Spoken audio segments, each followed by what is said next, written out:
fellow patriots is observing the 43rd Imoinu Festival 2020 at Wangkai Ningthem Pukri Mapal, Imphal East today.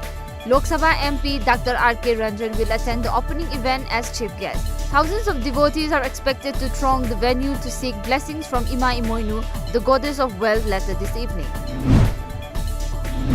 Security has been tightened in and around the campus of Jawaharlal Nehru University, Delhi, after Sunday's violence that broke out inside the prestigious varsity, wherein masked miscreants attacked students and teachers with iron rods and sticks, beside damaging properties of the campus. During the incident, JNU-SU President Aishe Ghosh was seriously injured and is currently undergoing treatment at All India Institute of Medical Sciences, AIIMS.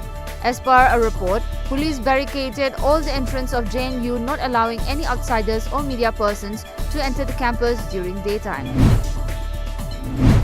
The 11th Ima Imoinu Iratpa is being observed at Kongba Saudongpung Ground, Kongba Laishram Lekai today, organized by Ningombam Angauton Memorial Trust. A Pungyeba competition was held as a part of the observance. Troops of 12 Assam Rifles seized 20 packages of brown sugars and WY tablets weighing around 390 grams at Khudengthabi Post along Imphal More Road yesterday from the possession of one Muhammad Aslam, aged 21, son of late Muhammad Nazir Khan of More Muslim Basti, Ward number 5.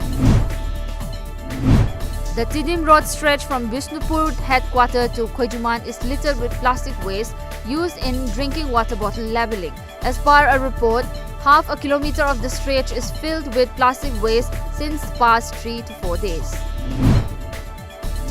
Executive member of United Club Lai Prakpam Anand Khoisnam expressed discontentment over the alleged failure of the government to repair a road connecting Wangoi Bazar and Lilong Usoipokpi despite assurance.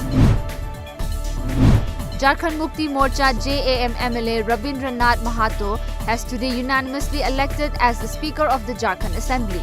As per media reports, Chief Minister Hemant Soren proposed Mahato's name for the post, which was seconded by JMM MLA Champai Soren. During the second day of the 3-day session of the Assembly, all the newly elected MLAs in the 81-member House were administered oath by pro-term Speaker Stephen Marani the previous day. The body of the slain general arrived at his hometown at Kerman today, where he will be put to rest. As per media reports, the body travelled from Tehran to Iran's holy city of Qom before arriving at Kerman. Soleimani, 66, was considered Iran's second most powerful figure after Supremo leader Ayatollah Ali Khamenei, which would explain the unprecedented turnout of hundreds of thousands in at least 3 Iranian cities.